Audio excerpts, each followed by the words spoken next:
réécrit son histoire. Le contentieux électoral relatif à l'élection présidentielle de mars 2026 a connu son épilogue. Réunis en audience solennelle sous la présidence du juge constitutionnel M. Auguste Iloki, la haute juridiction a rejeté le recours introduit par le candidat malheureux M. Dave Mafoula qui sollicitait l'annulation des résultats provisoires publiés par le ministre de l'Intérieur, Zéphirin Boulou, une requête jugée non fondée. Au cœur des débats, la contestation de la régularité du scrutin des 12 et 15 mars dernier. Face à la Cour, le requérant a tenté de faire valoir les irrégularités supposées s'appuyer notamment sur des rapports d'observateurs accompagnés des images. Ma requête ne vise pas le candidat proclamé provisoirement élu, mais plutôt la procédure électorale entachée d'irrégularité, a-t-il soutenu à la barre.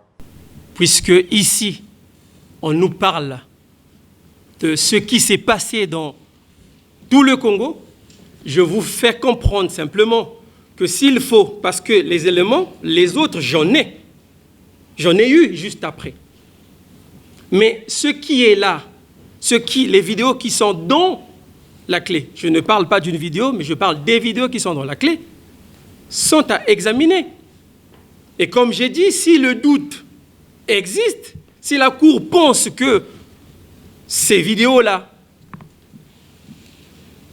n'expliquent pas réellement ce qui s'est passé, qui a entaché la régularité du scrutin, alors que la Cour s'en sert de son pouvoir pour mener une enquête. Des arguments aussitôt battus en brèche par la partie adverse, conduite par Maître Emmanuel Oko, avocat de renom intervenant devant plusieurs juridictions nationales et internationales. Devant une plaidoirie méthodique et incisive, ce dernier a dénoncé une requête insuffisamment étayée, dépourvue de preuves probantes. L'élection qui est ici contestée, je dirais à tort. À tort par un des candidats concurrents. Vous avez dit qu'ils étaient 7. C'est le seul, M. Mafoula, à avoir contesté les résultats. Donc, du candidat déclaré élu, alors qu'il n'a recueilli que 1,03%. Défendant pour le compte du candidat de la majorité présidentielle, M. Denis Sassou Nguesso, Maître Emmanuel Oko n'a pas mâché ses mots. Le récurrent ferait mieux de féliciter le regagnant tel que proclamé par les résultats provisoires, a-t-il déclaré devant une salle d'audience attentive. Dont il est reconnu unanimement que l'élection présidentielle représente la plus haute des élections. Et aussi parce que, effectivement, celle-ci met en présence le rapport entre un homme et une femme, son histoire et son destin, avec celui de son pays, de son peuple, de l'histoire de ce peuple, du destin que ce peuple accorde à cet homme ou à une femme. C'est pourquoi j'ai tous les sentiments que j'ai exprimés ici, en particulier en raison de la très grande personnalité de l'homme que je défends et qui, de façon constante, m'a témoigné de sa confiance en me confiant ses intérêts devant votre cour. Vous investir en cette circonstance grave, je dis bien grave, compte tenu du contexte que j'ai rappelé. Bien sûr, a décidé d'une action qui a été portée par devers vous, que j'ai qualifiée précédemment d'action à tort et à travers, j'ajoute ce mot. Décider bien sûr du sort de cette action de M. Mafoula qui s'est donné dans une certaine mesure, sans maîtrise de la parole, qui confond le débat d'ailleurs ou d'autres tribunes avec le débat devant votre haute cour. Dans la méprise à l'égard des avocats que nous sommes. Alors, s'il aspire à être président un jour, je lui demande un peu de modestie, de respect. Et au-delà de la suite que vous allez donner de cette affaire, bien sûr, remplir la vocation donc légale et institutionnelle de la Cour, la proclamation définitive des résultats de l'élection présidentielle. Si vous me permettez, puisque je sais que vous connaissez parfaitement ces lois, Monsieur le Président, qui vous instituent en pareille circonstance, à commencer par la Constitution de notre pays, je cite pêle-mêle, très rapidement, Monsieur le Président, puisque je sais que c'est vous qui maniez correctement, précisément, ces textes. Alors l'article 67, 72, voire même 73, 175, alinéa 1, 176 de la Constitution. Aussi, votre propre loi, numéro 28-2018, du 7 août, portant organisation et fonctionnement de la Cour constitutionnelle, telle que modifiée et complétée par la loi organique numéro 57-2020, du 18 novembre 2020, en 16 articles. Je rappelle rapidement, article 1er, 2, 21, même 22, 25, même 26, 58, 61, 62, 65, 66, 69, 1 et 2. Et je termine par la loi électorale en son article 110. Je voudrais par là, Monsieur le Président, tout simplement indiquer la nature des textes qui vous instituent dans cette noble tâche. Monsieur le Président, il ne le dit pas. Mais de tous les candidats, lequel a eu des équipes structurées de campagne? Il faut être honnête pour le rapporter.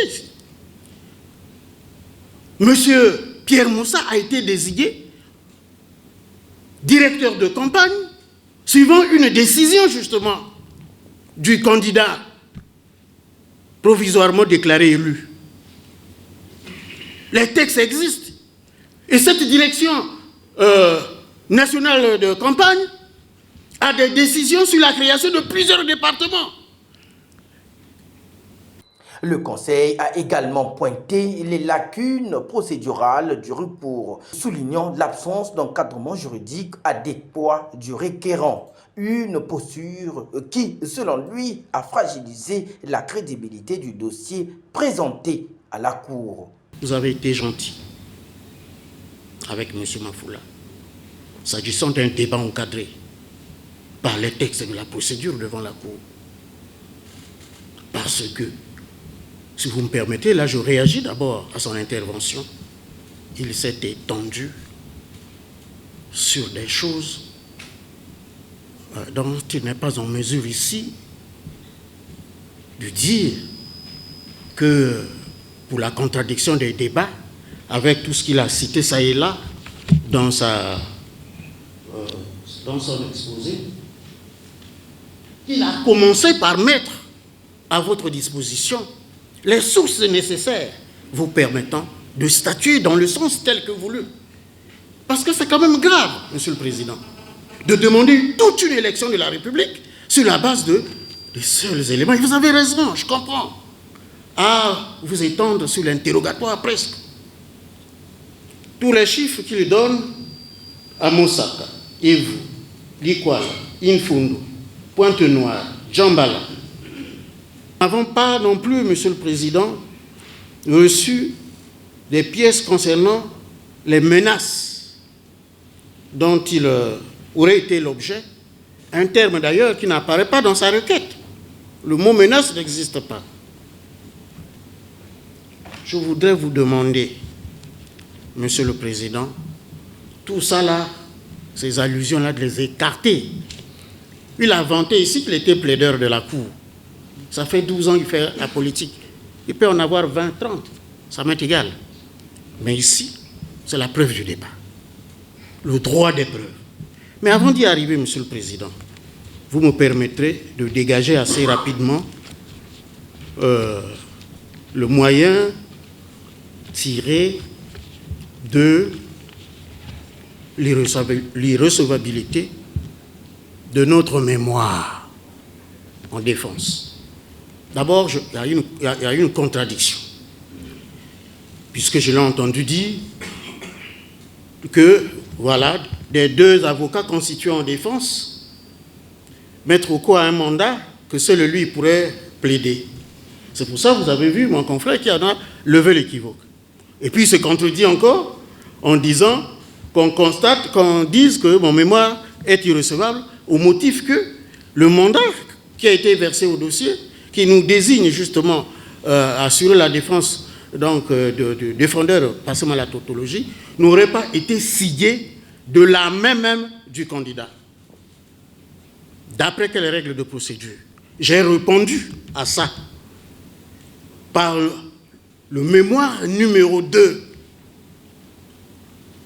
La recevabilité du mémoire du défendeur Denis Sassou Nguesso.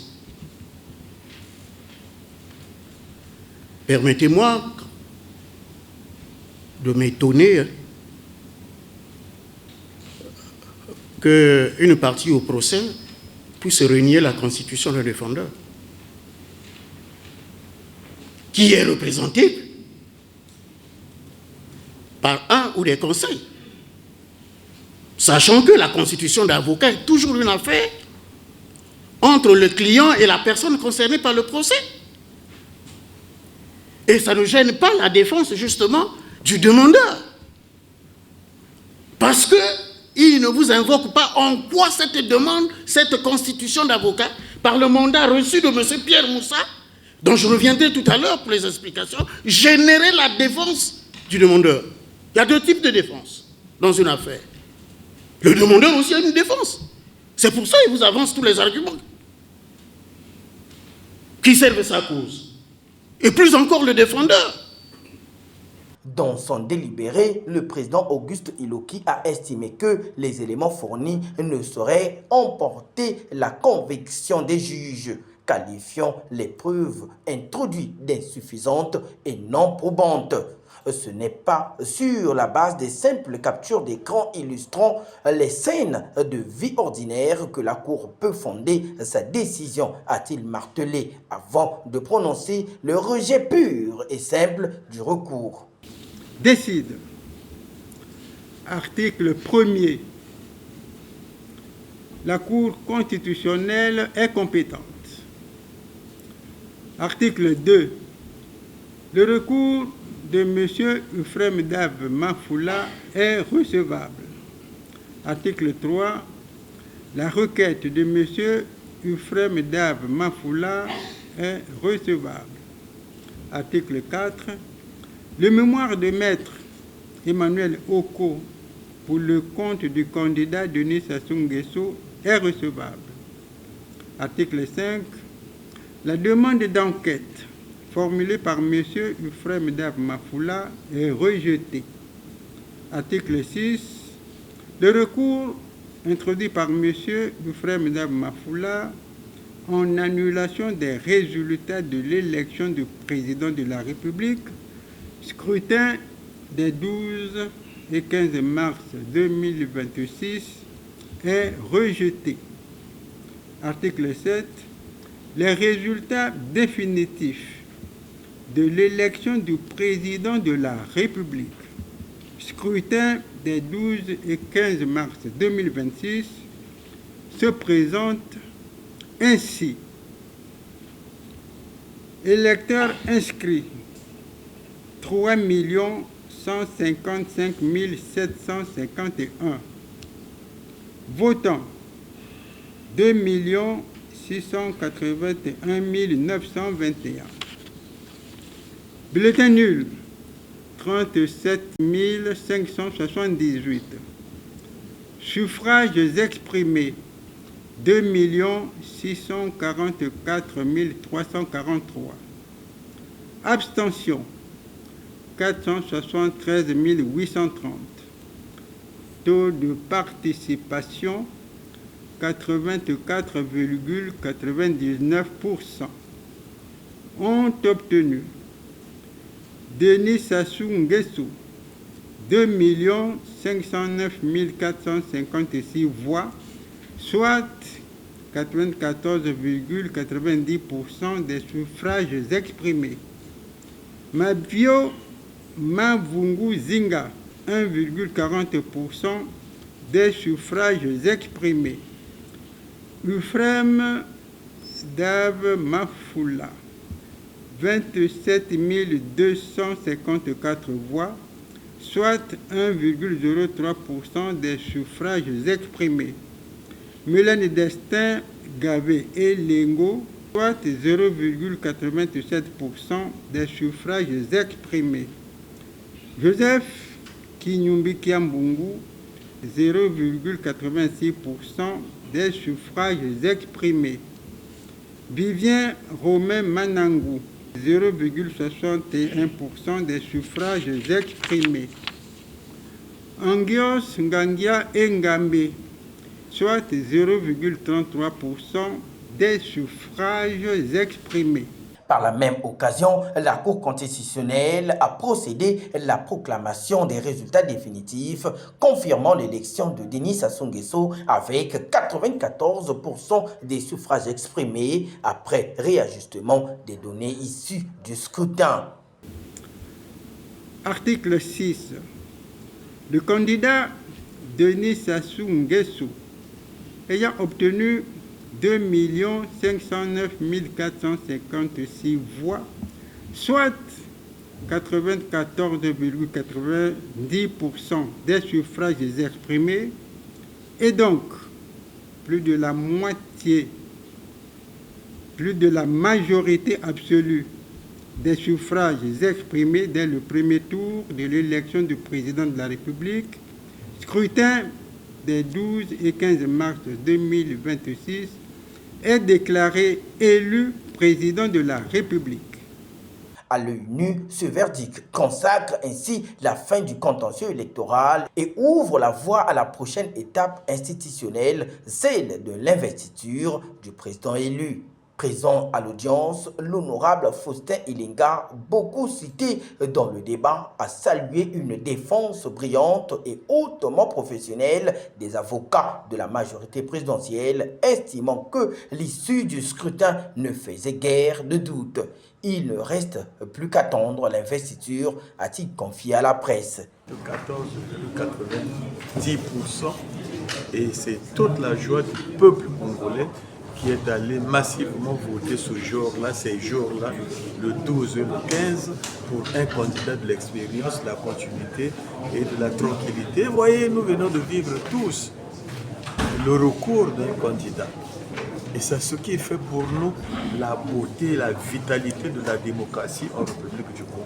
On ne le dira jamais assez, cette décision marque également un nouveau jalon dans la carrière de Maître Emmanuel Okot, dont la prestation a été largement remarquée professionnellement. Habitué des prétoires internationaux, notamment devant les juridictions communautaires de la CEMAC et la Cour commune de justice et d'arbitrage CCJA.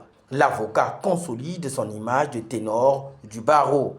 Au-delà du strict cadre juridique, cette décision consacre la stabilité institutionnelle du pays à l'issue d'un scrutin très attendu.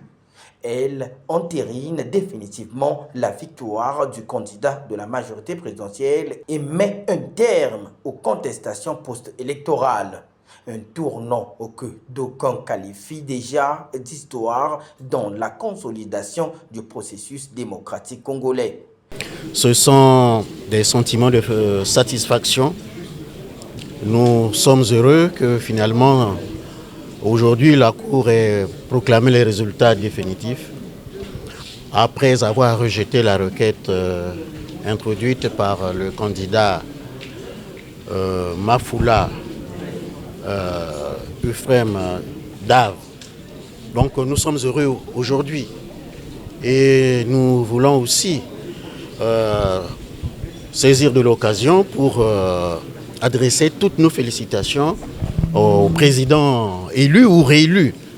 C'est le terme qu'on a entendu, c'est la Cour, pour le score qu'il a réalisé en réalité en termes de progrès.